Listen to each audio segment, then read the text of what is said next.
असली परवरिश आपकी वहाँ होती है जहाँ पर आप पढ़ने जाते हैं। मैं बेसिकली एक रिसर्चर कहलवाना ज़्यादा पसंद करता हूँ। तो अगर इंसान अपना काम खुद करता है तो इसमें कौन सी एम्बेरसमेंट की बात है? प्रोफेसर्स के पास अपनी भी फंडिंग होती है जो उन्होंने डिफरेंट प्रोजेक्ट्स उठाए होते हैं। तो वो कहते हैं पैसा किस में कमाऊंगा मैं। दुनिया में कामयाब होने के लिए आपको एक अच्छे उस्ताद की ज़रूरत होती है और अच्छे इंस्टीट्यूशन की ज़रूरत होती है। वैसे तो जितनी भी परवरिश आपकी होती है वो घर पर ही हो जाती है, पर मेरा मानना ये है कि असली परवरिश आपकी वहाँ होती है जहाँ पर आप पढ़ने जाते हैं। आज का पॉडकास्ट का कैप्शन तो आपने पढ़ लिया होगा। आज के पॉडकास्ट के कैप्शन के हिसाब से आप समझाना चाहते हैं कि आप बाहर कैसे जाएं। ये आजकल का हॉट टॉपिक है। आप सब बाहर जाना चाहते हैं, पढ़ने के लिए कहीं ना कहीं जाना चाहते हैं, पर आपके पास क्या कोई प्लान है? क्या आपने सोचा है बाहर जाकर आप क्या पढ़ना चाहते हैं और पढ़ने के बाद आप क्या हासिल करना चाहते हैं वहाँ पर? उसी की छोटी सी गाइड जो है वो हासिल करने के लिए हम आज आए हैं, और जिनके साथ मैं बैठा हूँ वो इस चीज़ में काफ़ी ज़्यादा एक्सपीरियंस भी रखते हैं क्योंकि वो ख़ुद भी बाहर पढ़ कर आए हैं। मैं अगर कहूँ कि मेरी सोशल साइंसेस की सोचने की जो सलाहियत है उसे अगर किसी हद तक पहुँचाने में किसी का अगर हाथ है तो वो इन्हीं का है। एक अच्छा उस्ताद आपकी ज़िंदगी तब्दील कर सकता है। एक अच्छा उस्ताद बाप और माँ का रोल अदा करता है। वही आज हमारे साथ हैं। अस्सलाम वालेकुम सर। कैसे हैं सर? आप खैरियत से हैं? आप कैसे हैं सजीद? बिल्कुल ठीक सर। मेरा ख्याल है सर अगर मैं ख़ुद आपको आपका इंट्रोडक्शन दूं तो वो बहुत कम होगा, मेरे पास इतने अल्फाज नहीं होंगे। पर देखने वालों के लिए अगर मैं चाहूँ कि छोटा सा एक इंट्रोडक्शन आप बताएं हमें, ताकि लोगों को भी आइडिया हो कि हम आज जिनसे बात करें उनके लिए कितनी ऑनर की बात है कि आप आज हमारे साथ बैठे हुए हैं। बहुत शुक्रिया आपके नाइस वर्ड्स का। मेरा नाम असद अली शाह है और मैं बेसिकली एक रिसर्चर कहलवाना ज़्यादा पसंद करता हूँ और मैं अपने नाम के साथ हमेशा लिखता हूँ प्रोफेसर, रिसर्चर एंड एंटरप्रेन्योर, क्योंकि आप कह लें कि मेरी ज़िंदगी बिज़नेस में गुजरी है, एंटरप्रेन्योरशिप में गुजरी है। बहुत सारे स्टार्टअप्स किए, अपने भी बहुत नाकाम भी हुए, बहुत सक्सेस भी मिली और अब अल्हम्दुलिल्लाह काफ़ी अच्छे लेवल पे मेरा बिज़नेस है। रिसर्चर इसलिए कि मैं कंटिन्यूसली पब्लिश भी करता हूँ स्कॉलरली जर्नल्स में और हर साल एक दो पेपर्स में पब्लिश करता हूँ आफ्टर पीएचडी। और प्रोफेसर इसलिए कि मैं यूनिवर्सिटी में पहले पढ़ाता रहा हूँ, अब एक आध कोर्स पढ़ाता हूँ, रेगुलर नहीं पढ़ा रहा। साथ में चूँकि मेरे पास बिज़नेस में इतना वक्त बचता नहीं है बिज़नेस से जिसकी वजह से मैं पढ़ा सकूँ, लेकिन ये इसलिए तो ये तीन मैं अपने जो है ना वो एक्सपर्टीज़ साथ लिखता हूँ अपने नाम के साथ। Thank you very much sir for making so good introduction. Sir बाहर पढ़ना ज़रूरी है? मतलब आजकल जितना भी बच्चा है वो कहीं ना कहीं उसका अगर मैं कहूँ आधा अगर सीएसएस की तरफ डाइवर्ट है तो दूसरा बाहर जाने के लिए डाइवर्ट है कि पाकिस्तान में कुछ नहीं रखा, बाहर जाकर पढ़ना है। तो इस बारे में आप क्या सोचते हैं कि क्या वाकई में बाहर जाना ज़रूरी है पढ़ना? देखें, जो ये स्टेटमेंट है ना जो आम बच्चों की भी है, जो आपने भी रिपीट की है कि पाकिस्तान में कुछ नहीं रखा, बाहर जाके पढ़ना है, तो मैं कहता हूँ कि ये जो पहला हिस्सा है अगर इसको ख़त्म कर दें, उड़ा दें, ये ना कहें कि पाकिस्तान में कुछ नहीं रखा, आप ये कहें कि बाहर पढ़ना ज़रूरी है या बहुत अच्छा है। उसमें मैं अगर एग्जांपल दूँ बहुत सारे लोगों की कि जब वो पाकिस्तान की जॉब मार्केट तो वैसे ही आपको पता है कि थोड़ी सी क्राइसिस में है कुछ अरसे से, और ये खाली पाकिस्तान नहीं है, ये पूरी दुनिया में भी ये हालात हैं। स्पेशली कोविड के बाद ये संभल नहीं सकी, ठीक है। तो दूसरे कंट्री से पढ़ के आने का आपको फ़ायदा ये होता है कि आपको हाथों हाथ जॉब में भी लिया जाता है। उनको पता होता है कि यार ये दूसरे कंट्री से पढ़ के आया, इसका एक्सपोजर एक आम पाकिस्तानी से जो सारी ज़िंदगी यहाँ पे रहा है और एक ही वो आप कह लें कि एनवायरनमेंट में रहा है, तो ये उससे कहीं बेहतर ही होगा। बेशक किसी भी कंट्री से आप डिग्री करके आए, लेकिन अगर आप किसी अच्छे कंट्री से डिग्री कर लेते हैं, वेस्टर्न से आप यूरोप चले जाते हैं, अमेरिका चले जाते हैं, कनाडा चले जाते हैं, ऑस्ट्रेलिया, न्यूजीलैंड, या इवन जो है तुर्की है, चाइना भी अब इसमें शामिल हो गया है। चाइना की स्पेशली साइंस एंड टेक्नोलॉजी में चाइना बहुत आगे है। तो जब आप बाहर से पढ़ के आते हैं तो आपको यूनिवर्सिटीज़ हाथों हाथ लेती हैं, उन्हें पता होता है कि यार ये बाहर से पढ़ के आए, ये कोई नई चीज़ सिखाएगा बच्चों को। तो मेरा तो ख्याल है कि एक आध डिग्री अगर आप अफोर्ड कर सकते हैं, अफोर्डेबिलिटी का भी ये है कि इतने पैसे नहीं लगते जितनी मेहनत लगती है।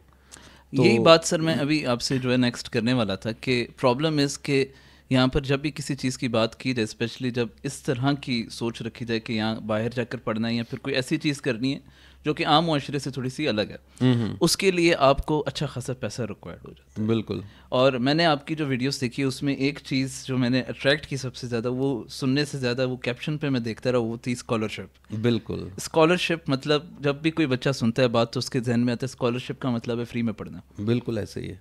तो बिल्कुल उसके ऐसे ही। क्या आपके पास ऐसा देखिए, कोई मंत्रा हो, कोई ऐसी गाइड हो कि आपके यार ये स्कॉलरशिप? अच्छा, हम ना थोड़ा सा शुरू में मैंने आपका क्वेश्चन देखा था, आपने बड़े मेहनत की उस पर, ये पॉडकास्ट को आपने जो डिज़ाइन किया था। हमारे सामने क्वेश्चन अभी नहीं है, लेकिन चूंकि मैंने भी पढ़ लिया, आपने भी पढ़ लिया, तो हम उस पर डिस्कशन करते हैं। सबसे पहले शुरू करते हैं कि बाहर किस एज में जाना चाहिए। आपने वो भी लिखा और मुझे बड़ा अच्छा लगा कि पास आ रहा था। बहुत पहले अच्छा, मैं चाह रहा था कि हम कहें कि हम स्कॉलरशिप उससे है, नीचे से चलते हैं Sure, और उसी तरतीब से आगे जाते हैं। सबसे पहले तो हम ये डिस्कस करते हैं कि आपको किस एज में बाहर जाना चाहिए और फिर कैसे जाना चाहिए, उसके बाद हम डिस्कस करते हैं। जो एज ग्रुप का ताल्लुक है जहाँ तक, वो मैं समझता हूँ कि जो इंटरमीडिएट अगर बच्चे का जब होता है, तो जब बैचलर्स में जाता है तो इतना समझदार नहीं होता। बैचलर्स में अगर आप बाहर जाते हैं तो दो प्रॉब्लम्स होती हैं। पहली सबसे बड़ी प्रॉब्लम यह है कि बच्चा इतना मैच्योर नहीं है। इंटरमीडिएट का बच्चा बिल्कुल मतलब 15-16 साल 17-18 कर लें, ठीक है, तो इससे ज़्यादा नहीं होता। 18 साल मैक्सिमम आप एज कर लें, 18 से ऊपर तो इमेच्योर होता है। दूसरी प्रॉब्लम ये होती है कि जो बैचलर्स है उसमें एडमिशन के लिए आपको स्कॉलरशिप ना होने के बराबर मिलती है, बहुत कम। गवर्नमेंट की स्कॉलरशिप हो तो हो, यूनिवर्सिटी आपको नहीं देगी, गवर्नमेंट जो होस्ट गवर्नमेंट होगी वो भी नहीं देगी। बहुत कम यूनिवर्सिटीज़ हैं जो आपके बहुत ही हाई क्रेडेंशियल्स हैं, या कोई टेस्ट आपने ऐसा पास कर लिया उनका, तो फिर आपको हो जाता है। तो ये दो इश्यूज हैं, यानी एक तो इमेच्योरिटी होगी, दूसरा आपका फाइनेंशियल प्रॉब्लम हो गया। अगर आप बैचलर्स यहाँ से कर लें पाकिस्तान से, आपने बैचलर्स यहाँ से कर लिया और मास्टर्स के लिए आप बाहर चले गए। अब बैचलर्स के बाद बच्चा जो है ना बड़ा मैच्योर हो चुका होता है। यूनिवर्सिटी में उसने 4-5 साल धक्के खाए होते हैं, ठीक है, मारें खाई होती हैं, उसको लेन देन करना आ जाता है, वो बोलना सीख जाता है, प्रेजेंट करना सीख जाता है।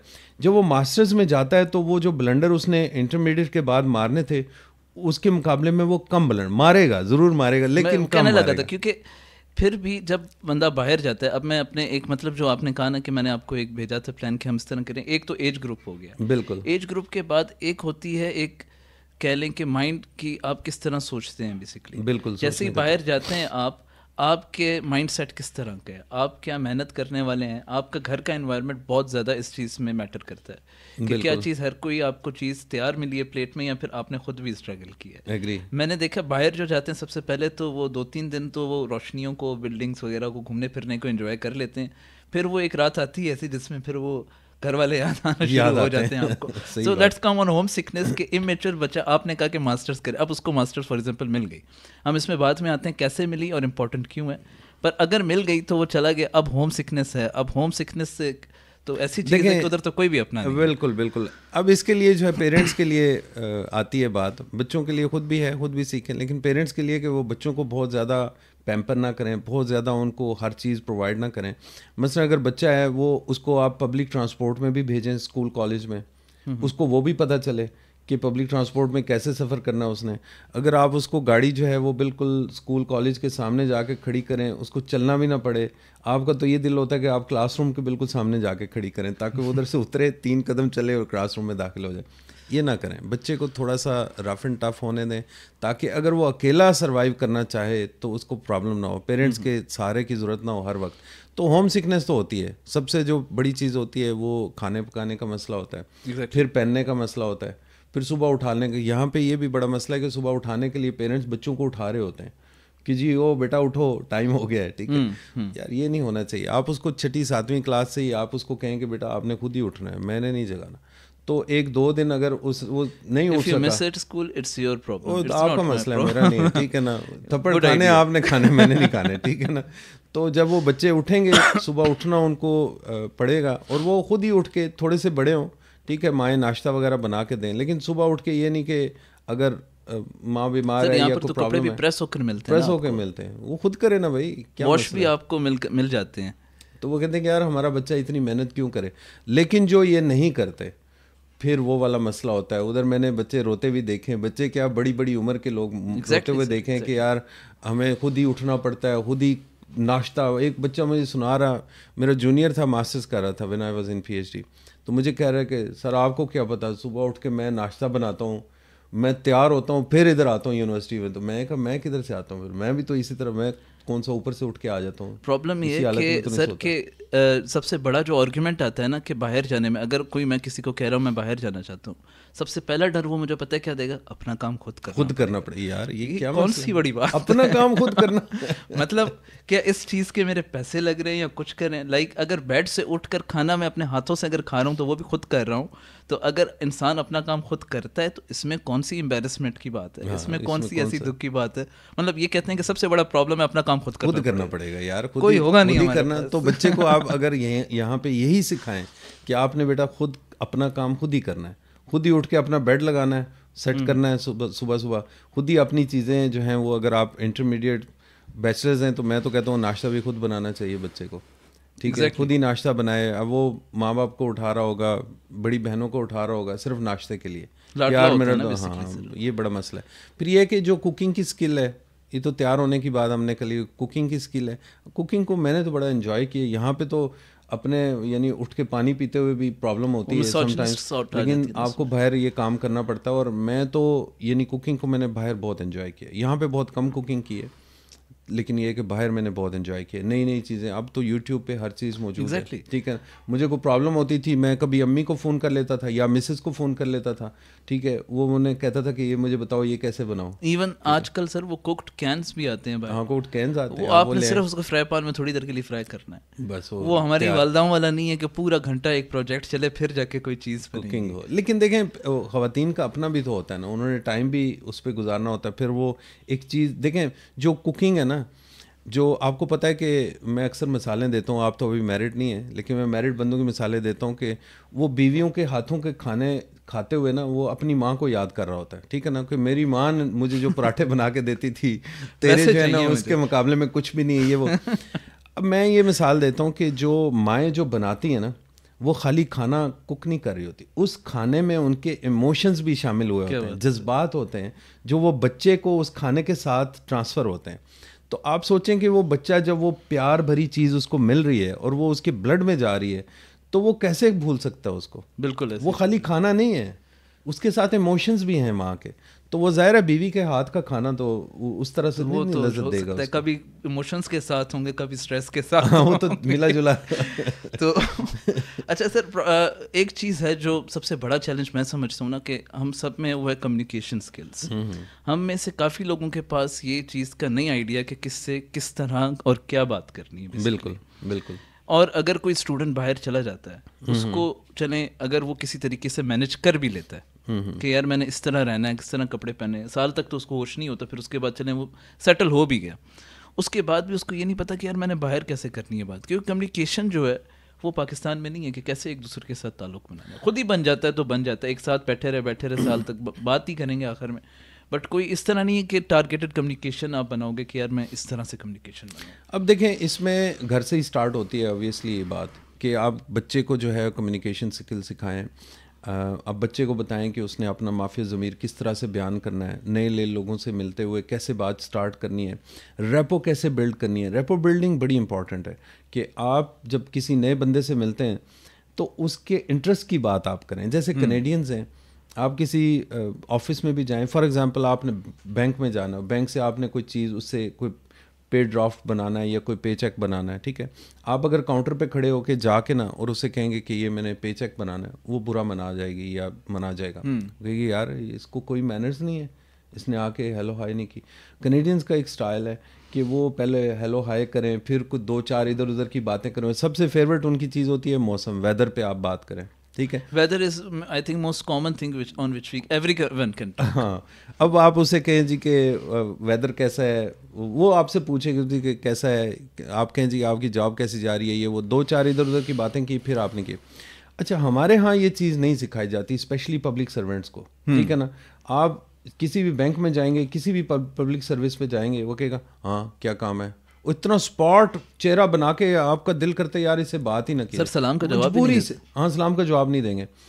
तो ये थोड़ा सा एक कम्युनिकेशन स्किल जो है इस पे मेहनत करनी चाहिए, और ये इदारों को भी चाहिए, और ये घर से ही स्टार्ट होता है। आपने घर से आपने आपके पेरेंट्स आपको सिखाते हैं कि बेटा आपने जब भी किसी से बात करनी है पहले तमीज़ से हेलो हाय करनी है, सलाम दुआ करनी है, फिर उसका हाल अहवाल पूछना और फिर अपना माफ़ी ज़मीर बयान करना है। ये नहीं है कि आपने जाके बस वो थोड़ा मारे जी, हाँ जी ये लो जी ये करो काम, ये नहीं होता। तो जैसे यूनिवर्सिटी में आपने देखा है काफ़ी प्रैक्टिसेस में हैं ये चीज़ें कि बच्चों से प्रेजेंटेशंस कराई जाती हैं। Exactly. और उन्हें कहा जाता है कि आप पूरी क्लास के सामने प्रेजेंट करें। तो प्रेजेंटेशन का ये मकसद हरगिज़ नहीं होता कि उसका ज़्यादा एम्बेरस किया जाए, उसको खड़ा होकर बेइज्जत किया जाए।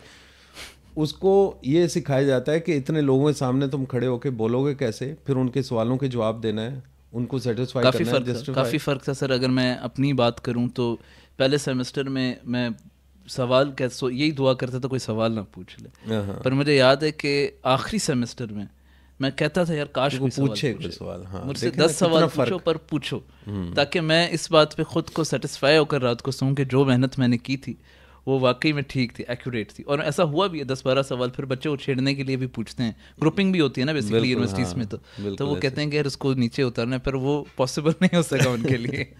तो ये बड़ी इंपॉर्टेंट है कम्युनिकेशन स्किल वाली बात आपने बिल्कुल सही कही कि कम्युनिकेशन स्किल जो है बच्चे को थोड़ी सी बनानी चाहिए। रैपो कैसे बिल्ड करनी है, हेलो हाय कैसे करना है, स्टार्ट कैसे करनी है, ये सारी चीज़ें आनी चाहिए उसको। स्कॉलरशिप इम्पॉर्टेंट है क्या? बाहर जाकर पढ़ने में और इधर जाने के पढ़ने में क्या फ़र्क है? अगर मैं कहता हूँ कि क्या मेरा मुकाबला अगर बाहर के स्टूडेंट के साथ है, तो ये क्या यही एक फैक्ट है कि वो बच्चा मुझसे बेहतर ही होगा जो बाहर से पढ़ कर आ रहा है? क्या मैं वो चीज़ या फिर वो मकासद वो हासिल नहीं कर सकता पाकिस्तान में रह के जो बाहर का बच्चा आकर ले रहा है? और बाहर का बच्चा फिर अगर वापस आना ही चाह रहा है तो फिर वो ख़ुद भी ये सवाल करता है मैं बाहर जा ही क्यों रहा हूँ। पाकिस्तानियों को ये भी सोच है, पाकिस्तान के बाकी भी जितने लोग हैं वो कोशिश करते हैं कि हम किसी ऐसे मुल्क में चले जाएं जहाँ पर हम सेटल हो जाएं, चले वो बाहर भी आ जाता है। सो एक जो डिफरेंशिएट एक बैलेंस है वो क्यों ख़राब होता है कि मतलब पाकिस्तानी बच्चा मैंने देखा काफ़ी जगहों पे उनसे बेहतर भी होता है, वो बेचारे रह जाते हैं। तो इसके बारे में मैं चाहूँगा कि आप कुछ रोशनी डालें कि देखें जो स्कूलिंग है मैं समझता हूँ कि वो इसमें बड़ा इम्पॉर्टेंट रोल प्ले करती है। मैं हमेशा से प्राइवेट स्कूलिंग के ख़िलाफ़ रहा हूँ, गवर्नमेंट की स्कूल के मैं बहुत ज़्यादा मतलब मैं पसंद करता हूँ। रीज़न मैं बताता हूँ कि जो प्राइवेट स्कूल्स हैं, मैं नाम नहीं लूँगा, कि वो एक ही लेवल का बच्चा वहाँ पे जा रहा होता है, यानी कि उसके लेवल डिसाइडेड हैं कि जो जिसकी इनकम इतनी होगी, थ्रेशोल्ड इतना होगा, वही उसको अफोर्ड कर पाएगा। ठीक है, ये 3-4 किस्म की हायरार्की हैं प्राइवेट स्कूल्स में भी। एक निचले लेवल के प्राइवेट स्कूल पर अपर हैं, फिर और ऊपर हैं, और फिर इंटरनेशनल लेवल के जो प्राइवेट स्कूल्स हैं। तो ये उस पर एक चल रहा होता है। गवर्नमेंट स्कूल्स में क्या होता है कि एक पीएन के बच्चे से लेके प्रिंसिपल तक के बच्चा वहाँ पे पढ़ रहा होता है। तो आपका बच्चा अगर गवर्नमेंट के स्कूल में पढ़ रहा है ना, तो जो बुकिश नॉलेज है वो तो उसने पढ़ाना ही पढ़ाना है, डिलीवर करना ही करना है। उसके साथ जो उसको सोशल स्किल्स आएंगी ना, एम्पैथी आएगी, उसको कम्युनिकेशन स्किल्स आएंगी, उसने सर्वाइवल सीखनी है, उसने मारें भी खानी है, मारना भी है, खेल कूद भी करनी है, उसने एक पीएन के बच्चे से भी कम्युनिकेट करना है और एक प्रिंसिपल के बच्चे से भी कम्युनिकेट करना है। ठीक है, हर लेवल के बच्चे उसके साथ होंगे। तो ये एक सोशल स्किल, जो सोशल लर्निंग है, वो मेरा ख्याल है कि बुकिश लर्निंग से ज़्यादा इंपॉर्टेंट होती है। उसमें ज़्यादा आपको सीखने को मिलता है। और ये जो आपने कहा ना कि बाहर जो जाना होता है, मैं समझता हूँ कि जो पाकिस्तानी बच्चे बाहर जाते हैं उसका कई ज़राए से, मसलन मैं बाहर से पढ़ के वापस आ गया हूँ पाकिस्तान में, मैं पाकिस्तान में रह रहा हूँ ना, पिछले 6 साल से पाकिस्तान में रह रहा हूँ। तो अगर आप बाहर से पढ़ के पाकिस्तान में आते हैं तो आपका वो जो डाइवर्स एक्सपीरियंस है वो बड़ा मैटर करता है। आप बेशक इथोपिया भी चले जाएँ, आप सोमालिया चले जाएँ, ठीक है, आप अफ़गानिस्तान भी चले जाएँ, आपको अपने एनवायरनमेंट से हट के सर्वाइव करना पड़ेगा। जब आप अपने एनवायरनमेंट से हटते हैं, अपने कंफर्ट जोन से बाहर निकलते हैं और फिर सर्वाइव करते हैं और सक्सेस हासिल करते हैं, तो वो मैटर करती है आपको फिर वापस आके। अब स्कॉलरशिप बीच में आ गई इसके। अब जो पाकिस्तानी बच्चा, मैं आपको बताऊं क्यों बेहतर है, मैं तो समझता हूँ जो हमारे साउथ एशिया में और इवन चाइना में, साउथ ईस्ट एशिया भी शामिल कर लें, यहाँ पे जो मैथमेटिक्स है ना, इस पे बड़ा जोर दिया जाता है।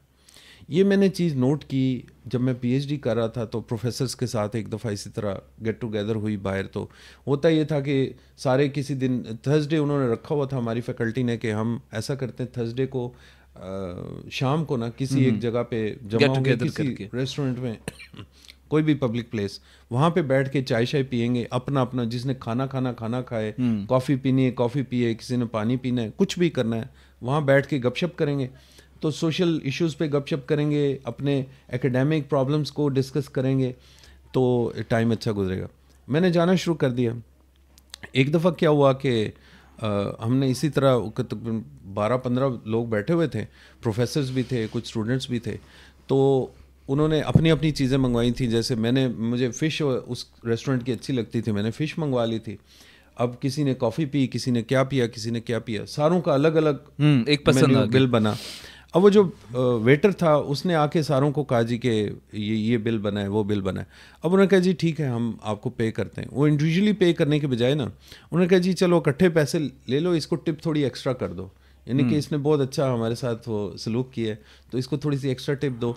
तो सारों से आप पैसे इकट्ठे कर रहे हैं। अब वो एक प्रोफेसर पैसे इकट्ठे कर रहे हैं, तो उनसे वो हिसाब किताब नहीं हो रहा, जो सारे उसकी हेल्प कर रहे हैं ये वो। तो मैं कहीं मुझे दो, मतलब हम दोस्त जाया करते थे बाहर, तो मसला ही नहीं होता था। वो तो 10 बंदे भी हो तो गाड़ी में ही डिसाइडेड होता था कि इतने पैसे आज इतने पैसे, और फौरन हम हिसाब किताब फौरन कर लेते थे। और कल तो मैंने जब वो किया, सारों से मैंने लिया जी कि इसने 20 का नोट दिया तो इसको मैंने 5 वापस करने हैं, उसने 10 का दिया उसको मैंने 3 वापस करने, ये करते करते मैंने फ़ौरन ही कर लिया विद इन फ्यू मिनट्स ना। उसने इतनी देर लगा दी थी।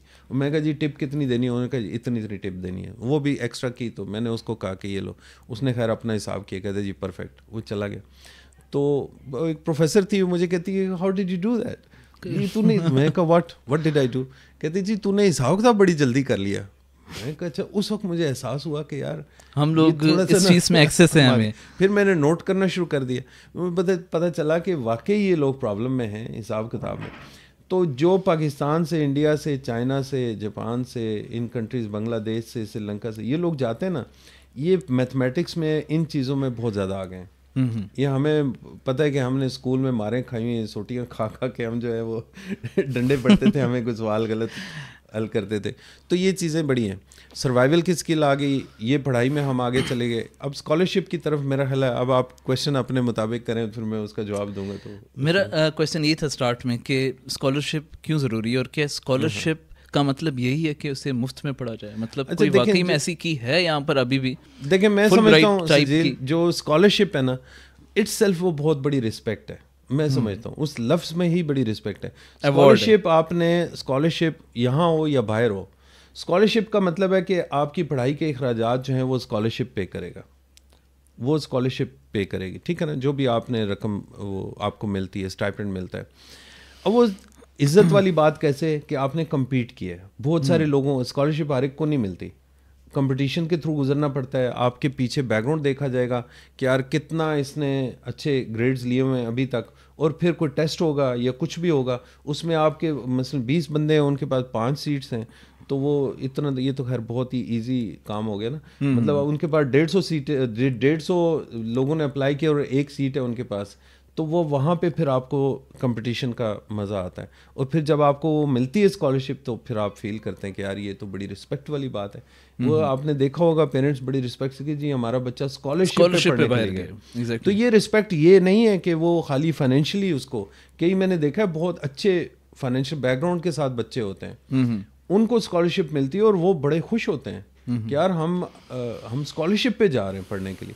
देखें ऑब्वियसली ये बहुत बड़ा एक प्रेस्टीजियस के अलावा आपके ऊपर एक फाइनेंशियल आप कह लें आसानी हो जाती है आपको पढ़ने में। जो बाहर स्पेशली अगर आप अमेरिका से पढ़ रहे हैं, आप यूरोप से पढ़ रहे हैं, कनाडा, ऑस्ट्रेलिया, न्यूजीलैंड, तो अगर आप पे करने लगें तो आपके लिए बड़ी मुश्किल हो सकती है, बहुत मुश्किल होगा। स्पेशली पाकिस्तान से कमा के वहाँ पे करना पेरेंट्स के लिए बहुत मुश्किल हो जाता है। तो अगर आपको स्कॉलरशिप मिल जाती है तो वो तो बड़ा आसान है कि वहीं से आपकी फ़ीस, जैसे मैंने पीएचडी की और मेरे टाइम पे वो एक ही सीट थी, वो अल्हम्दुलिल्लाह अल्लाह ने मुझे हिम्मत दी, मैंने वो कम्पीट किया और मुझे मिल गई, और वो पूरी की पूरी मेरी जो है वो स्कॉलरशिप पे, फुली फंडेड स्कॉलरशिप थी।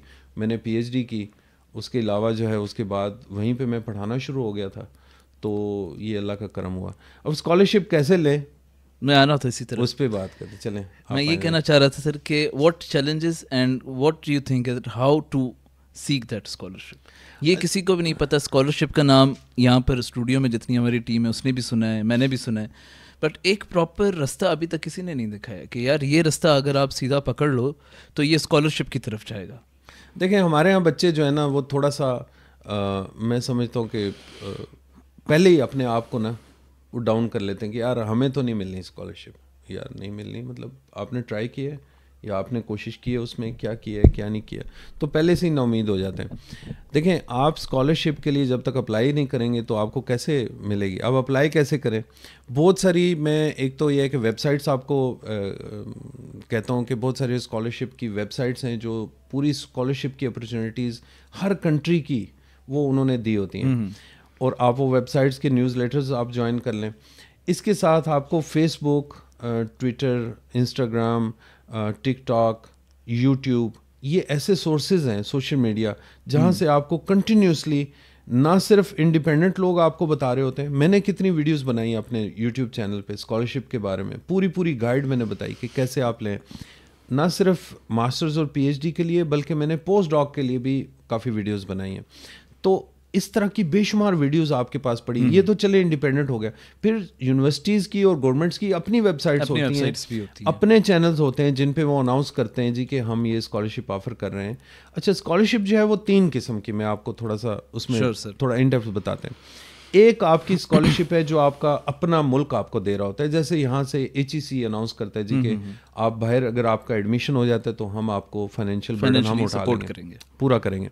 ये तो आपकी होगी होम स्कॉलरशिप कि आपके कंट्री ने आपको स्कॉलरशिप दे दी।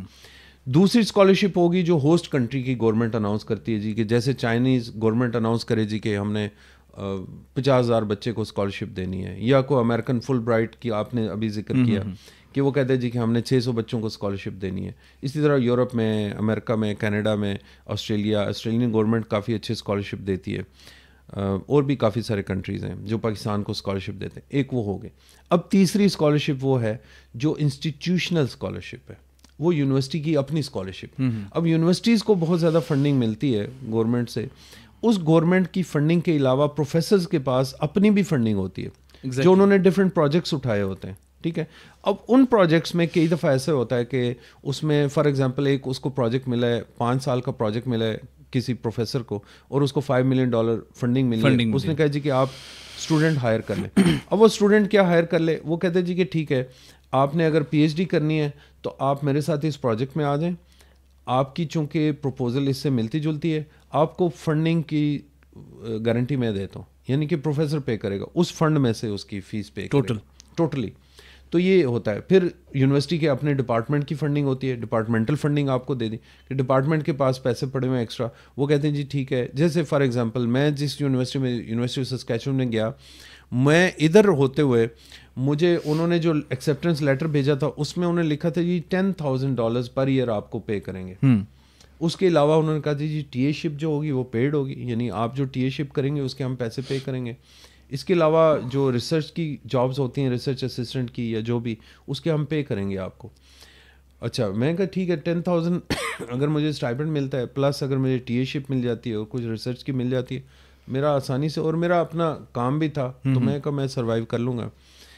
लेकिन जब मैं गया उधर, जो पहले ही दिन मेरी HOD के साथ मीटिंग हुई, वीकेंड के फ़ौरन बाद, मंडे को उन्होंने मुझे मेल की थी कि मंडे को आपकी मीटिंग है HOD के साथ, वो आपसे मिलना चाह रहे हैं ताकि यानी कि वो देख सकें कि हमारा जो बच्चा आया है पहला PhD का, एक ही सीट थी, तो वो कैसा आया, मतलब हमने सिलेक्शन में क्या, must be very very exciting for you, क्योंकि एक ही सीट थी। अब उन्होंने कहा जी कि जब मैं उससे मिला तो वो बड़ा खुश हुआ कि यार मैं तो समझ रहा था कि वो स्टूडेंट सा होगा, तो काफ़ी मैच्योर हैं आप, काफ़ी चीज़ें जानते हैं। तो उन्होंने कहा जी ठीक है, हम आपकी ये 10,000 की बजाय ना हम इसको डबल कर देते हैं, ये 20,000 हो गया। ये नहीं, वो पहली मीटिंग में ही उसने मेरा डबल कर दिया। वो कह रहा था कि हमारे पास डिपार्टमेंटल, हमारे पास फंडिंग मौजूद है, तो मुझे जो है बड़ा अच्छा लगा आपसे बात करके। तो ये मैंने उसी वक्त उसने जो है ना मुझे पेपर पकड़ा दिया साइन करके, डिपार्टमेंट को मैं बाद में दूंगा, ये आप अपने चीज़ें तो पूरी करें ना। तो मैंने वो कर लिया, तो मेरे लिए बड़ा अच्छा हुआ।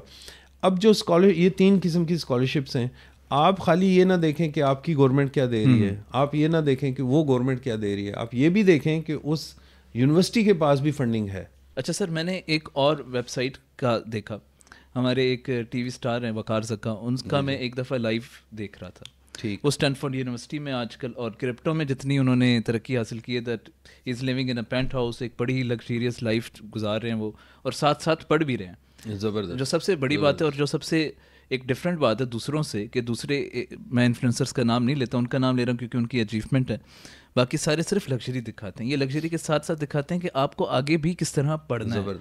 तो उन्होंने एक वेबसाइट के बारे में मुझे जो बताया, जिसको मैं ज़्यादा एक्सप्लोर नहीं कर पाया, जो मुझे सुन रहे हैं, मैं चाहता हूँ कि आप इसको ज़्यादा एक्सप्लोर करें, मैं खुद भी एक्सप्लोर करूँगा इसको। वो है कॉलेज बोर्ड। अब कॉलेज बोर्ड एक यूके की बेसिकली और यूएस की भी है मेरा ख्याल है, उसमें कुछ यूनिवर्सिटीज़ हैं। आप उसको अपने आप को प्रपोजल देते हैं that I am actually eligible for different universities. ठीक। अब जब मैं उस यूनिवर्सिटीज़ का नाम लेता हूँ, उसमें हार्वर्ड भी आती है, उसमें स्टैनफोर्ड यूनिवर्सिटी भी आती है, उसमें दुनिया की टॉप यूनिवर्सिटीज़ आती हैं। अब जब मैं इतनी बड़ी यूनिवर्सिटीज़ की बात करता हूँ, मेरा ख्याल है आधे लोगों ने वीडियो यहाँ पर मेरी बंद कर दी होगी, और अगर शॉर्ट है तो इधर भी बंद कर दी होगी, क्योंकि वो बड़ा नहीं सोचते। वो नहीं सोचते कि वो सोचते हैं शायद हमारे सियासतदान ही ऑक्सफोर्ड यूनिवर्सिटी में पढ़कर हमारे ऊपर हुक्मरान बन सकते हैं, हम नहीं जा सकते वहाँ पे। ठीक है, या तो मतलब जो भी हो, वो स्पोर्ट्स कोटा हो या फिर जो भी हो, घर से निकला हो, जैसा भी हो। बड़ा सोचने के लिए आपको बड़े स्टेप्स या बड़े रिस्क या नई चीज़ एक्सप्लोर करनी होगी, जो कि पाकिस्तानियों में नहीं है। मैं ये तीसरा तकरीबन टाइम इंटरेक्ट करूँगा लोगों के साथ, तो मैं उनको यही कहता हूँ, मैं कहता हूँ कि यार आप एक दफ़ा बड़ा सोच कर देखिए। आपको याद होगा सर, जब मैंने ये पॉडकास्ट शुरू किया था तो मैंने आपको ऑडियो में भेजा करता था। बिल्कुल। अगर मैं आपको आज बताऊं तो वो मैं बुक्स 3-4 रख के उसके ऊपर अपना सेल फोन रख कर, वो बिल्कुल झुक कर मैं उससे बात करता था, और साइड में नोट्स होते थे, मैं वो पढ़ पढ़ कर सुनाता था। तो मैनिफेस्टेशन इज़ द मेन की।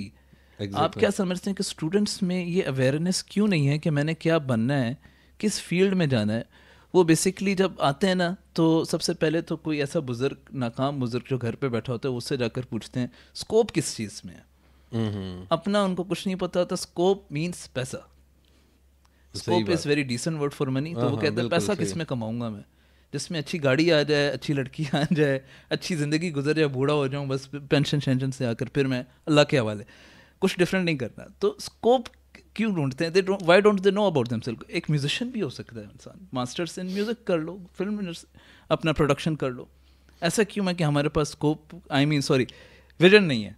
देखिए सजील, मैं चूँकि एक आप कह लें कि लोअर मिडिल क्लास फैमिली से ताल्लुक़ रखता हूँ, और उधर से मैंने ये सारा सफ़र शुरू किया, तो आप कह सकते हैं कि जब आप लोअर मिडिल क्लास या आप उससे भी नीचे जाते हैं ना, तो बहुत सारे लोग जो हैं वो गुर्बत के हाथों बहुत तंग हुए होते हैं। हमारा अभी जो मैं एक रिपोर्ट पढ़ रहा था, अभी वर्ल्ड इकनॉमिक फोरम ने अभी एक रिपोर्ट दी है पाकिस्तान के बारे में, खैर पूरी दुनिया के बारे में, हर साल वो जो रिपोर्ट्स देते हैं उसमें पाकिस्तान, उन्होंने बताया जी कि मोर देन 40% लोग जो हैं वो पॉवर्टी लाइन से नीचे रह रहे हैं। तो जो स्कोप की आपने बात की, फाइनेंशियली की, तो चलें हम तो उससे निकल आए, लेकिन जो लोग अभी उधर हैं तो उन्होंने तो यही सोचना है ना कि वो पढ़ाई को इस्तेमाल कैसे करेंगे सोर्स ऑफ इनकम बनाने के लिए। तो उन्होंने तो यही सोचना है कि स्कोप क्या है इसमें। अगर ये मैं डिग्री लूँगा, गलत भी नहीं है कि डिग्री लूँगा, तो अभी आपने जैसे वकार ज़का की बात की, तो उन्होंने अगर अच्छे टाइम पे उसको क्रिप्टो को पकड़ लिया, और क्रिप्टो जब अब तो एक थोड़ा सा स्टेगनेंट हो गई है, लेकिन पिछले अरसे में काफ़ी ज़्यादा जंप्स गए हैं, ऊपर भी गए और नीचे भी गए। तो जिनके ऊपर गए हैं तो उन्होंने अच्छे मिलियंस ऑफ डॉलर्स कमा लिए, बिलियंस भी कमाए, लेकिन जिनके नीचे गए तो उन्होंने नुकसान भी किया, लेकिन मोस्टली ने फ़ायदा ही उठाया, मतलब नुकसान कम लोगों ने किया। तो जिन लोगों का ये माइंडसेट है कि यार हम इस गुर्बत से कैसे अपनी फैमिली को निकालें, अपने ख़ानदान को किस तरीके से हम इस गुर्बत के जो है ना जिनों से निकालें, जान छुड़ाएं, तो वो तो यही सोचेंगे। तो ये वो जैसे आपने भी कहा कि ये बुरी चीज़ नहीं है, ठीक है, उसमें आगे जाएं, लेकिन ये है कि उनको सोचने के लिए घर से तरबियत के अलावा ये इंस्टीट्यूशंस का भी फ़र्ज़ बनता है। Exactly. जैसे हम यूनिवर्सिटी में, मैं जब पढ़ाता हूँ बच्चों को या उनसे बात करता हूँ, तो मैं उनसे ऐसे क्वेश्चन करता हूँ कि वो सोचने पे मजबूर हो जाते हैं कि यार ये क्यों सर ने ये क्वेश्चन क्यों किया है, कि हमें क्या करना है, हमें अपने शौक़ को फॉलो करना है या हमें स्कोप को फॉलो करना है, या हमें ये देखना है कि इस वक्त ट्रेंड क्या जा रहा है किस चीज़ में। और हमारे, आपको पता है, लकीर के फ़कीर भी हैं हमारे बच्चे, वो जो जिस तरफ कह रहे, जो आपने एग्जांपल दी ना कि ख़ानदान का वो घिसा पिटा जा वो बंदा होगा, उससे जाके पूछेंगे किसका स्कोप है, ओ यार अगर स्कोप उसको पता होता तो वो खुद क्यों ना कामयाब होता। तो आप पहली चीज़ तो ये है कि किसी ऐसे बंदे से हरगिज़ मशवरा ना करें जो खुद नाकाम है, जो जिसको खुद नहीं पता। तो मशवरा उसी से करें जो उस फील्ड में मास्टर है, जो उस फील्ड में आगे जा चुका है, जिसने कामयाबी हासिल की है। और कामयाबी के भी डिफरेंट, आपको पता है कि डेफिनेशंस हैं। जिस कामयाबी को आप हासिल करना चाह रहे हो, अगर आप फाइनेंशियल अपने ऊपर से बर्डन हटाना चाह रहे हो, फाइनेंशियली आप कामयाब होना चाह रहे हो, तो उस बंदे से मिलो जो फाइनेंशियली स्ट्रॉन्ग हाँ स्ट्रॉन्ग है।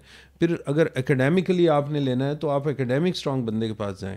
आपने अगर किसी फील्ड में किसी एक्सपर्ट को एक्सपर्टीज़ लेनी है तो आप उस फील्ड में जाएं।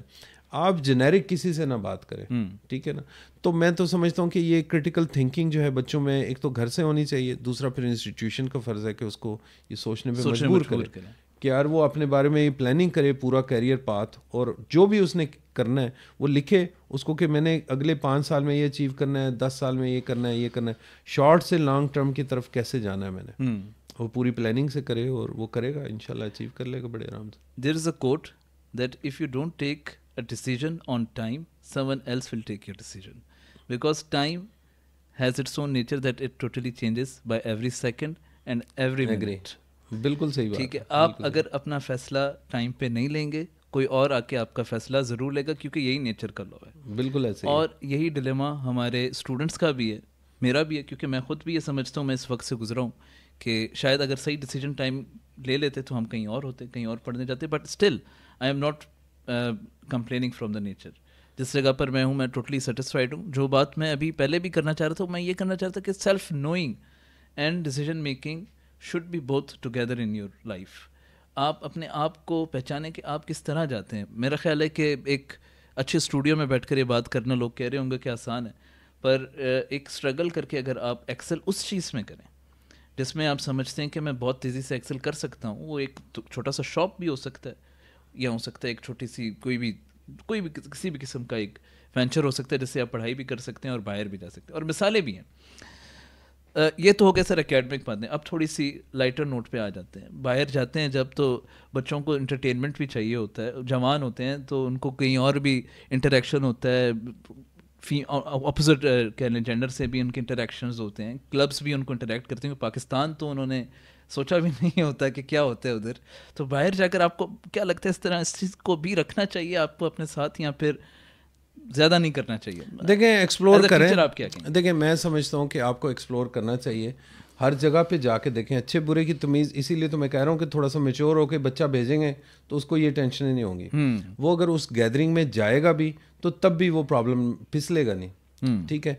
तो उस बच्चे को आप अलाउ करें, वो एक्सप्लोर करे, वो नाइट क्लब को भी जाके देखे कि होता क्या है। उसके जहन में ये ना रह जाए कि पता नहीं अंदर क्या होता है। वो जाए तो सही ना, एक दफ़ा फेरा लगा ले, उसको पता चले कि क्या होता है, ये अंदर क्या हो रहा है, लोग क्या कर रहे हैं। और फिर जब वो उसको देखेगा, फिर उनकी हालात देखेगा वहाँ के, तो उसको खुद ही अंदाज़ा हो जाएगा कि यार ये कैसी लाइफ है।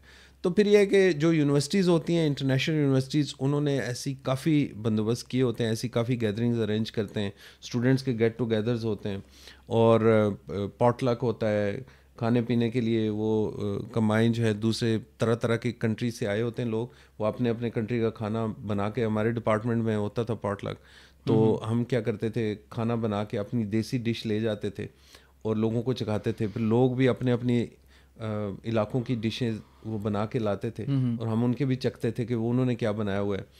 तो बड़ा उनके साथ इंटरेक्ट करके अच्छा फील होता था। फिर हमारे जो ग्रेजुएट एसोसिएशन थी, उसमें वो हर सेमेस्टर के एंड पे और मिड ऑफ सेमेस्टर भी वो करते थे, काफ़ी ज़्यादा गैदरिंग्स करते थे, डिफरेंट लोगों को बुला लिया, उनके साथ इंटरेक्शन कराया, आउटसाइडर्स बुला लेते थे, पब्लिक गैदरिंग्स होती थी।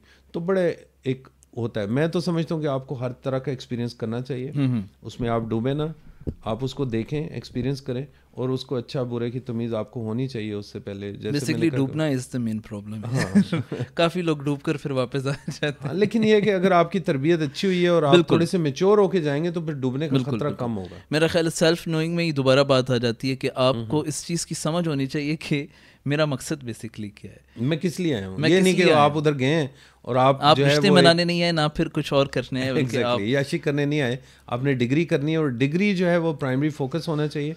उसके अलावा छोटी मोटी आपको स्पोर्ट्स की बड़ी फैसिलिटीज़ हैं, जिम होते हैं। हमारी जो यूनिवर्सिटी है उसमें 2 जिम थे, यूनिवर्सिटी सस्कैचुअन में। वो एक जिम में, अच्छा वो आपको उस कार्ड पे अलाउ होता था, आप वो जिम यूज़ कर सकते हैं, उसी फीस के अंदर शामिल था। तो मैं तो रेगुलर जिम जाता था, स्विमिंग पूल भी थे, जिम भी था, फिर स्पोर्ट्स की पूरी फैसिलिटी थी, आप जाएं एंजॉय करें। तो वो भी, मैं स्क्वाश खेलता था साथ, स्विमिंग पूल जाता था। आपकी सर एक स्टोरी मुझे याद आ गई इस बात से कि आपने ये सारी बताई कि आपको एक टिकट दिया था आपके स्ट्रेस की वजह से, आपकी जो Exactly. प्रोफेशन कहते जाकर रुका रहो, पहले साल भी हो, इतनी अच्छी किस्मत हम अपनी कैसे कर सकते हैं कि हमें भी कोई इंटरनेशनल ट्रिप मिल जाए यार, जाओ। टीचर मतलब आपको, आप बिलीव मी दैट टीचर ने आपको टिकट दिया हो कि यार तुम बहुत स्ट्रेस में लग रहे हो, मुझे घूमाओ जाके। देखें वो था, देखें प्रोफेसर वहाँ के उनके पास फंडिंग बहुत ज़्यादा होती है, तो मुझे प्रोफेसर ने कहा जी कि मैं एक दफ़ा इसी तरह जल्दी आया अर्ली मॉर्निंग, तो मैं प्रोफेसर इस तरह राहदारी थी 11th फ्लोर पे उसका ऑफिस था, तो मैं उसके सामने बैठ के हल्का सा सो गया। तो वो अर्ली मॉर्निंग आती थी 6:30 बजे, वो हालांकि 9 बजे क्लास शुरू होती थी, लेकिन मेरी प्रोफेसर बहुत जल्दी आती थी। तो वो आई तो उसने मुझे हिलाया मेरे सर से, आज़ाद मुझे कहती रही। I was the last student, मतलब PhD में, उनके बाद मेरे बाद उन्होंने रिटायरमेंट ले ली थी। तो मुझे ऐसे आज़ाद आज़ाद वेकअप, तो मैं जब खड़ा हुआ तो कहती है कम इनसाइड। मैं अंदर चला गया, उसने ऑफिस खोला, अंदर चली गई, तो मुझे कहती हैं हाँ कॉफ़ी शॉफ़ी पीनी है। मैं कहाँ, कहती हैं आओ मेरे साथ। तो हमारी बेसमेंट में ना वो टिम हॉर्टन्स था, उधर से जाके हम दोनों ने कॉफ़ी ली, तो वापस आ गए ऑफिस में। तो मुझे कहती हैं कि तूने जो है ना, तेरी आंखें लाल है, तू जो है सोया नहीं सही। तो मैं कहा प्रोफेसर मैं तो घर ही नहीं गया, मतलब मैं इधर ही सो गया। उन्होंने मुझे यूनिवर्सिटी ने ऑफिस दिया हुआ था ग्राउंड फ्लोर पे, तो मैं कहा मैं इधर ही हूँ। कहती है अच्छा तू अजीब बंदा है। मैं कहा नहीं, वो ज़ाहिर है आपने असाइनमेंट इतनी टफ दी थी तो मैं कैसे घर जाता। तो मैंने सबमिट कराना। कहती चलो ठीक है, तूने सबमिट कराना ना, तो अब तू नीचे जा। इसके बाद वो इतनी देर में वो क्लरिकल स्टाफ आ गया था, तो जाके उससे बात कर, तो वो तुझे जो है ना वो बताएगी। खैर जी, मैं वो चीज़ें दे के वापस गया, नीचे गया, तो उन्होंने कहा जी कि प्रोफेसर ने कहा है कि इसको कहीं पे भेजो, ये बहुत ज़्यादा। हाँ, प्रोफेसर ने कहा कि अगले 2 हफ्ते तक तू यूनिवर्सिटी में नज़र नहीं आना चाहिए, और तू तेरी 2 हफ्ते के दौरान मैं ईमेल भी ना देखूं तेरी, तूने को रिप्लाई किया हो किसी को ग्रुप में, ये वो। तो खैर मैं नीचे गया, उसने मुझे कहा जी कि किधर जाना है तूने छुट्टी में। मैं कहा मैंने किधर जाना है। कहती है नहीं तू मुझे बता, प्रोफेसर ने कहा कि इसको भेजो कहीं पे हॉलीडेज़ पे। तो मैं कहा नहीं यार मैंने कहीं नहीं जाना, बस ठीक है मैं यूनिवर्सिटी नहीं आऊँगा, घर पे ही रहूँगा। तो कहती नहीं इट्स फुली पेड। मैं कहा फुली पेड बाय हु। कहती है योर प्रोफेसर। मैं मुझे कहती किधर जाएगा, तो मैं कहा जी किधर जाना है। मैंने कहती नहीं तू, मैं कहा तू सजेस्ट कर मुझे। वो क्लरिकल थी। कहती तू विक्टोरिया जा। मैं कहा अच्छा विक्टोरिया। तो कहती ये वैंकूवर के अंदर है, मतलब BC में उसका कैपिटल सिटी है, बड़ा खूबसूरत। खैर जी मैं गया तकरीबन 5 दिन में उधर रुका, वापस आया, और ये 2-3 दफ़ा उन्होंने मुझे अपॉर्चुनिटी दी, और हर दफ़ा जो है उन्होंने पे किया, और बड़ा अच्छा मेरा। तो यहाँ पे प्रोफेसर्स के पास बेसिकली फंडिंग नहीं होती। वहाँ के प्रोफेसर्स, उनके पास फंडिंग भी होती है, वो मिलियनर होते हैं, मतलब उनकी सैलरी भी इतनी है कि उनको कुछ और करने की ज़रूरत नहीं पड़ती है। यहाँ पे तो बेचारे, अभी मैंने देखा है कि PhDs को हायर किया जा रहा है इतनी लो सैलरीज पे कि बंदा जो है वो हैरान रह जाता है कि यार इतने कम पैसों में आप PhD को हायर कर रहे हैं। यानी कि एक इतना बंदा जिसने सारी ज़िंदगी लगा दी है रिसर्च में और सारा कुछ बाहर से पढ़ के आया है, और वो आप उसको इतनी सैलरी दे रहे हैं, और मेजॉरिटी सीट्स खाली हैं, वो खाली विजिटिंग पे ही पढ़ा रहे हैं बेचारे PhDs। तो यहाँ पे तो बहुत बुरा हाल है, बहुत बुरा हाल है पाकिस्तान के अंदर PhDs का। लेकिन बाहर बड़ी रिस्पेक्ट है और बहुत ज़्यादा पैसे भी देते हैं, पे करते हैं उनको। अच्छा सर, अब बाहर कोई चला जाता है तो एक चीज़ और भी है कि चलें, मैंने काफ़ी लोगों को देखा है कि फर्स्ट सेमेस्टर की फ़ी लेकर जाते हैं और फिर वो जॉब सर्च करते हैं। सो डू यू थिंक कि फ़िलहाल तो चलो ऑड जॉब से जो इंसान स्टार्ट होता है, क्या वो प्रॉपर एक वाइट कॉलर कह दूं, या फिर एक प्रॉपर जॉब जिसे हम कहते हैं official during study?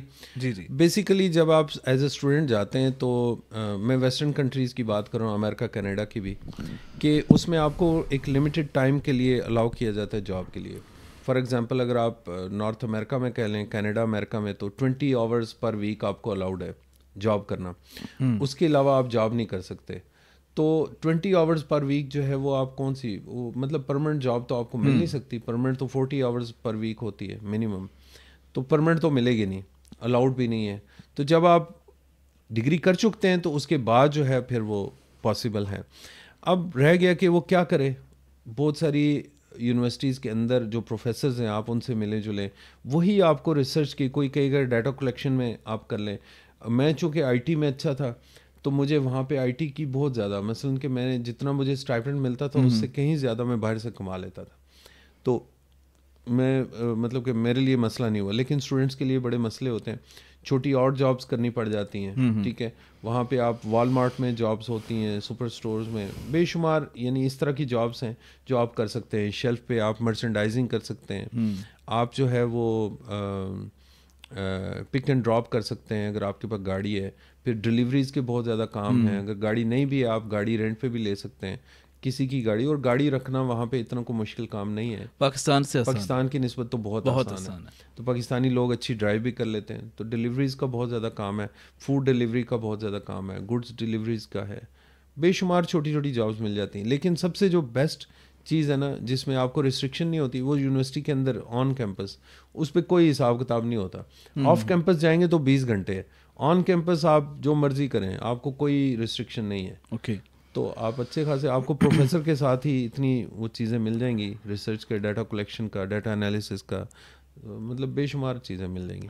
After getting graduate, specially अगर यूके की बात करें तो वहाँ पर रहना थोड़ा मुश्किल हो जाता है। तो आपकी अपनी मैंने वीडियोस देखी भी हैं जो कि यूएस में, यूरोपियन में ज़्यादा इसको इनकरेज करते हैं। तो आपके पास अभी भी मतलब अगर कोई स्टूडेंट्स रब्ता करना चाहें कि how to seek them, basically किस तरह इसको हासिल किया जाए, तो ये बिल्कुल बहुत मुश्किल है, या फिर आप समझते हैं कि स्टेप बाय स्टेप, इवन जो मेरी एज के हैं, मतलब 25 प्लस हैं या 27 प्लस हैं, वो क्या वो भी इस चीज़ को देख सकते हैं स्कॉलरशिप्स के लिए, पीएचडी के लिए? बिल्कुल देख सकते हैं। जो यूके है उसमें थोड़ा सा सिचुएशन फाइनेंशियली थोड़ी सी प्रॉब्लम है इस वक्त, तो आप यूके की बजाय दूसरे कंट्रीज़ देखें। कौन से कंट्रीज़ देखें? उसमें सबसे पहले तो आप इंग्लिश स्पीकिंग कंट्रीज़ में जाएं। उसकी रीज़न ये है कि आपको वहाँ पे लैंग्वेज का बैरियर नहीं होगा, क्योंकि इंग्लिश ना करते हुए भी आप अच्छी खासी कम्युनिकेट कर लेते हैं। लेकिन अगर आप नॉन इंग्लिश स्पीकिंग कंट्री में जाएंगे, जिसमें यूरोप सारा शामिल है, आप तुर्की कर लें, चाइना कर लें, फार ईस्ट के कंट्रीज़ हैं, उनमें थोड़ी सी आपको प्रॉब्लम होती है कि आपको लैंग्वेज बैरियर आ जाता है। जापान हो गया, कोरिया हो गया, हालांकि वो अच्छी आपको स्कॉलरशिप्स भी देते हैं। लेकिन जो खूबसूरती उन कंट्रीज़ में ये होती है कि वो पहले साल आपको लैंग्वेज सिखाते हैं। अच्छा, तो आप सही अच्छे तरीके से लैंग्वेज सीखें और उसके बाद आप पढ़ लें, तो आपके लिए फ़ायदा है। चाइना में जो हमारे स्टूडेंट्स गए हुए, मैं चाइना कई दफ़ा गया हूँ और वहाँ पे समर स्कूल चलाता हूँ मैं एक यूनिवर्सिटी का भी, तो उनमें मैंने देखा है कि फ़ीमेल्स बहुत ज़्यादा बड़ी तादाद में चाइना में हैं, और बड़े अच्छे तरीके से वो वहाँ पे ना सिर्फ उन्होंने वहाँ से पढ़ाई की है, बल्कि उसके बाद जॉब भी कर रही हैं, और वो उसी तरह चाइनीज़ मैंड्रीन बोल रही हैं जिस तरह चाइनीज़ लोग बोलते हैं। बिल्कुल एग्जैक्ट। तो उनको बड़ा फ़ायदा हुआ उसी तरह। तो जो आपके एज ग्रुप के लोग हैं वो देखें, वो पहले तो उनके लिए एक इंग्लिश स्पीकिंग कंट्रीज़ में देखें, बेशुमार अपॉर्चुनिटीज़ हैं। इवन देन के क्राइसिस हैं, पूरी दुनिया में इस वक्त क्राइसिस चल रहे हैं, लेकिन पीएचडी लेवल पे आपको फंडिंग मिल जाती है। आपने पहले टारगेटेड ऑपरेशन करना है, पहले टारगेट करना है कि कौन से कंट्री में आपने जाना है, ये पहले क्लैरिटी लेके आएँ। फिर आप अपने उस कंट्री की भी यूनिवर्सिटी सेलेक्ट करें, एरिया सेलेक्ट करें। जैसे अमेरिका इज़ टू बिग, आप स्टेट सेलेक्ट कर लें कि मैंने फॉर एग्जांपल कैलिफोर्निया जाना है, न्यूयॉर्क जाना है, कौन से उसमें जाना है, मैसेच्यूसेट्स जाना है। But there should be a proper homework. ये पसंद नापसंदीदी से ना हो, ये आपका लैंग्वेज बैरियर से भी हो, ये आपका एंटरटेनमेंट, क्योंकि आप खुद एक इंसान है, उस तरह भी हो, कम्युनिकेशन किस तरह आप सोसाइटी में किस तरह एग्जिस्ट करना चाहते हैं, देसी सोसाइटी भी है, ये सारी चीज़ें एक होमवर्क में रखें। फिर आपने जब वो स्टेट सेलेक्ट कर ली, फॉर एग्जांपल आपने मैसेच्यूसेट्स सेलेक्ट कर ली, उसके अंदर आपने यूनिवर्सिटीज़ देखनी शुरू करी, बोस्टन देखी, हार्वर्ड देखी, कोई भी यूनिवर्सिटी आपने देखी, उस यूनिवर्सिटी के अंदर फिर आपने अपने डिपार्टमेंट के प्रोफेसर्स को देखें कि कौन सा प्रोफेसर है जो मेरे से रिलेटेड रिसर्च कर रहा है। ओके फिर आप उसकी लिस्ट जब आप बना चुकेंगे, फिर उसकी लास्ट पब्लिकेशन देखें, लास्ट फंडिंग देखें कि उसने कौन सी ली है। जो आपको पता लग जाएगी इस प्रोफेसर के पास इसने पिछले साल फंडिंग ली है $5 मिलियन जो अगले 5 साल के लिए है, या इवन $10 मिलियन लिए जो 5 साल के लिए, तो आपको पता चल जाएगा यार इसके पास फंडिंग भी है और ये रिक्रूट भी कर सकते हैं। तो आप उसे उसके मुताबिक जो उसने लास्ट पब्लिकेशन की है या वो जो प्रोजेक्ट है उससे रिलेटेड आप प्रपोजल बनाएं, रिसर्च प्रपोजल आप उसको भेजेंगे, वो विन विन सिचुएशन होगी आपके लिए। बहुत ही आपके ज़्यादा चांसेस बढ़ जाएंगे अगर ऐसे किसी प्रोफेसर को। और खूबसूरती ये है कि सारे प्रोफेसर्स के सीवीज़ पड़े होते हैं और उनकी अचीवमेंट लिखी होती हैं कि हमने ये फंडिंग इस वक्त ली, ये फंडिंग ली। कई फंडिंग जो उसने 2 साल पहले ली, 1 साल पहले ली, फ़ौरन उसको आप क्लिक करें, फ़ौरन आप उसकी तरफ जाएं, आप उसके मुताबिक उसकी देखें लास्ट पब्लिकेशन क्या है और उसका देखें कि वो प्रोजेक्ट क्या है, उस प्रोजेक्ट के मुताबिक आप प्रपोजल बनाएं और बिस्मिल्लाह करें, खींच दें।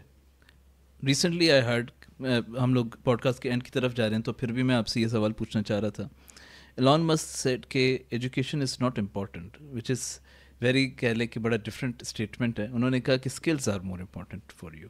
अगर आपके पास स्किल्स हैं तो आपको किसी डिग्री की ज़रूरत नहीं है. वो कहते हैं, मिसालें दे दी उन्होंने, अपनी आप की मिसाल दी, बिल गेट्स की दी, अमेज़ॉन की दी, सो बेसिकली ई कॉमर्स की भी दी.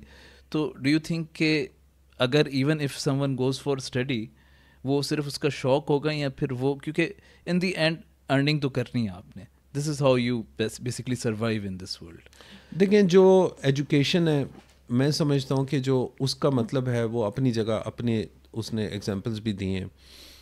जो स्किल्ड एजुकेशन है वो तो बहुत ज़रूरी है. आप जो एजुकेशन यूनिवर्सिटी से लेते हैं, यहाँ पे जो एजुकेशन दी जा रही है वो बड़ी रिडंडेंट है, लेकिन बाहर यूनिवर्सिटीज़ आपको अप टू डेट नॉलेज देते हैं उस फील्ड के अंदर. अगर आप कंप्यूटर साइंस में ग्रेजुएट हैं तो आपको कंप्यूटर साइंस में जो चीज़ें चल रही हैं, रोबोटिक्स है, AI है, पाइथन है, उसके मतलब आपको इन्फॉर्मेशन दी जाएंगी. लेकिन यहाँ पे बहुत पैथेटिक सिचुएशन ये है कि मैं पिछले अरसे में, मुझे एक बच्चे ने बताया कि उसको उन्होंने CD बर्निंग सिखाई है.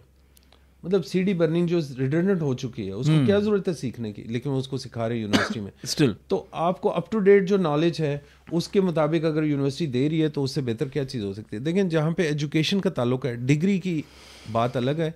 Education for the sake of knowledge, ये बहुत अच्छी चीज़ है और उसको लेना चाहिए. आप देखें, यूनिवर्सिटी की आपने भी एग्जांपल दी. यूनिवर्सिटी से सिर्फ आपने डिग्री नहीं ली, आपने बहुत सारी और स्किल्स ली. आपने बोलना सीखा, उठना बैठना सीखा, इंटरेक्ट करना सीखा, प्रेजेंट करना सीखा, नेगोशिएट करना सीखा. आपने सर्वाइवल स्किल्स ली. तो यूनिवर्सिटी में खाली ये नहीं है कि आपने कोई ग्रेड लिए या डिग्री ली, उसके अलावा आपने बड़ी स्किल्स ली. तो ये सारी स्किल्स ज़रूरत है. ये नहीं कि आप जो है यूनिवर्सिटी के बजाय आप कहें जी कि मैंने ये इलेक्ट्रीशियन बनना है तो मैं इलेक्ट्रिक का खाली कर लूँ, और आपके पास, आपको बोलने का तरीका ना आता हो, हाँ, exactly. आप सर्वाइवल स्किल्स ना हो आपके पास, तो खाली इलेक्ट्रीशियन बन के आपने क्या कर लेना है. तो ये सारी चीज़ें एक साथ चलती हैं, वो एक ही चीज़ नहीं चलती. चूँकि वो सक्सेसफुल है तो उसकी बात को लेके हम थोड़ा सा कर रहे हैं. अदरवाइज तो मेरा it's not important that if Elon Musk has said that it is exactly. उसने कहा क्या, उसको अगर आप थोड़ा सा देखें, स्क्रूटनाइज करें तो पता चल जाएगा. तो बाकी इसकी तो कोई इससे डिनाई नहीं किया जा सकता कि स्किल्ड एजुकेशन बहुत ही इंपॉर्टेंट है. हम बच्चे को स्किल सिखा दें, क्योंकि हम सिर्फ पैसे की तरफ तवज्जो कर रहे होते हैं. ठीक है, स्कोप की तरफ जा रहे होते हैं कि स्कोप किस चीज़ का. अगर हम ये देखें कि बच्चे ने अच्छा इंसान बनना है, अच्छी लाइफ बनानी है, उसने अच्छे तरीके से सोसाइटी में सर्वाइव करना है, तो फिर आप सारी चीज़ों का एक, आप कह लें कि फुल पैकेज बना के बच्चे को पेश करते हैं. Before going to the end, one line answers एक सेगमेंट है सर, छोटा सा. जी वो मैं आपसे करता हूँ. कुछ क्वेश्चंस मैंने यहाँ पर रखे हुए कि व्हाट्स द वाइल्डेस्ट और funniest question any question student has asked from you. मतलब कोई ऐसा सवाल जो कि किसी बच्चे ने आपसे पूछा जो आप खुद हैरान हो जाए कि ये इसने क्या पूछ लिया मुझसे. ऐसा मेरे जहन में तो एकदम से सजील बिल्कुल भी नहीं आ रहा कोई क्वेश्चन भी. मतलब मैं एक्सपेक्ट नहीं करता कि कोई बहुत ही आला किस्म का क्वेश्चन करे, लेकिन समटाइम्स हो जाते हैं. लेकिन मुझे कोई वाइल्डेस्ट किस्म का तो जहन में बिल्कुल भी नहीं आ रहा. बता दिया मैंने सर. अच्छा, अगर सर दोबारा मौका मिले, रिवर्स कर लेते हैं थोड़ा सा आपको, दोबारा आप यंग स्टूडेंट बन चुके हैं हमारी तरह, कौन सी कंट्री जाना चाहेंगे? दोबारा इधर ही जाएंगे या फिर आप कहेंगे कि यार इससे बेहतर था मैं इधर चला जाता? मैं तो समझता हूँ यार मैं दोबारा पाकिस्तान में आऊँगा, टू बी ऑनेस्ट. मतलब बिल्कुल लगी लिपटी लगाए बगैर भी मैं ये कहूँगा कि मैं पाकिस्तान में आऊँगा. सर आखिरी क्वेश्चन ये कि मतलब ये भी थोड़ा सा कट कर लेंगे हम थोड़ा, क्योंकि मेरा वो डाइवर्ट हो गया क्वेश्चन पढ़ते पढ़ते. एक क्वेश्चन ये भी है कि एक PhD स्कॉलर को पाकिस्तान में कहा जाता है कि what you have achieved beside calling yourself a doctor. ठीक है, नहीं सही बात की है. मैं आपको बताऊं कि मैं चूँकि बिज़नेस करता रहा हूँ तो मुझे हर कोई पूछता था कि यार तू पढ़ रहा है. अब मैंने क्या किया कि मैं एजुकेशन एक साइड पे थी और बिजनेस एक साइड पे. अब मेरी एजुकेशन टोटली सोशल साइंसेस की है और मेरा जो बिजनेस है वो टोटली IT का है. ठीक है ना, तो दोनों में ज़मीन आसमान का फ़र्क है. तो मुझे अक्सर लोग पूछते थे कि यार तूने ये अगली डिग्री कर ली है तो अभी तू जॉब नहीं कर रहा. मतलब बिज़नेस का यहाँ पे आपको पता है कि कॉन्सेप्ट ऐसा है कि आप एंटरप्रेन्योर को कोई रिस्पेक्ट नहीं देता. एंटरप्रेन्योर मतलब कहीं काम नहीं कर सका तो काम नहीं कर सकता इसने एंटरप्रेन्योरशिप ऐसा ही है. तो उसने जो है वो कर लिया. तो वो बड़ा, अब मैंने PhD कर ली तो मैं वापस आया तो हमारे एक दोस्त हैं, उनकी मिसेस भाभी, वो कहती हैं कि भाईजान अब आपको जॉब मिल जाएगी पीएचडी कर लिया। मैं कहा भाभी मैंने जॉब नहीं करनी, तो मैंने तो ये एजुकेशन मेरा शौक़ है और जॉब तो मेरा बिज़नेस है ऑलरेडी, मैं वो कर रहा हूँ, कोई मसला नहीं है। तो नहीं जी, तो यहाँ पे लोगों का ये मसला है कि पीएचडी का फ़ायदा क्या है कि अदर देन आपकी नाम के साथ डॉक्टर लग गया। लेकिन ये है कि मैंने ये नहीं किया कि मैं उसको पीएचडी करके मैंने उसको छोड़ दिया। मैं बाकायदा रिसर्च भी करता हूँ, मैं पब्लिश भी करता हूँ, और मैं एक बुक में लिख चुका हूँ, एक और बुक पे मैं काम कर रहा हूँ, 7 स्टेप्स ऑफ सक्सेस लैडर उसका नाम है। और बहुत ज़्यादा मैं तकरीबन उसके 4.5 चैप्टर लिख चुका हूँ, बस वो थोड़े से और अब उसमें चेंजेस इतनी आ जाती हैं कि थोड़े अरसे बाद मैं अपनी लिखी हुई चीज़ काट के नहीं लिख रहा होता हूँ। तो इस रमज़ान में, ये जो रमज़ान आएगा इंशाल्लाह मैं उसको कंप्लीट करूँगा। सर जो आपने स्कॉलरशिप्स की लिंक्स किए हैं वो भी आप शेयर करेंगे? बिल्कुल आप डालें उसको, मैं आपको लिस्ट दे देता हूँ और सर से भी रब्ता कर सकते हैं। Thank you very much sir for this beautiful evening. बिल्कुल, मैंने काफ़ी ज़्यादा स्कॉलरशिप्स पे वीडियोस भी बनाई हैं। जी जी ज़रूर, मैं आपके पेज भी इसमें जो है डिस्क्रिप्शन में शेयर्ड है। और साथ साथ ये भी कहना चाहूँगा कि मेरा ख्याल है 1 hour is not enough for this. बिल्कुल, ये तो गपशप अभी तो वार्म अप हुआ है, मेरा ख्याल है हम दोबारा एक साथ बैठेंगे ताकि स्टूडेंट्स को एक प्रॉपर पाथ में हम दूसरी दफ़ा बात करेंगे कैसे करना है, क्यों है, बिल्कुल, और कैसे करना है। बिकॉज स्टूडेंट्स का पाकिस्तान में हाथ से चलाकर उनको मंजिल तक पहुंचाने वाला है, ओवरव्यू से उनका काम नहीं चलेगा। बिल्कुल ऐसे ही। सो एंड में मैं सिर्फ इतना कहना चाहूँगा आप सबसे कि first of all decide that what you have to do in your life. अगर ये ज़रूरी नहीं है कि आपके पड़ोस में कोई बाहर अमेरिका जाके पढ़ रहा है या यूरोप जाके पढ़ना है, तो आपने भी तेज़ी से स्पीड में उसके पास जाकर पहुँच जाना है। हो सकता है आप दोनों ही नाकाम बैठे हो बाद में।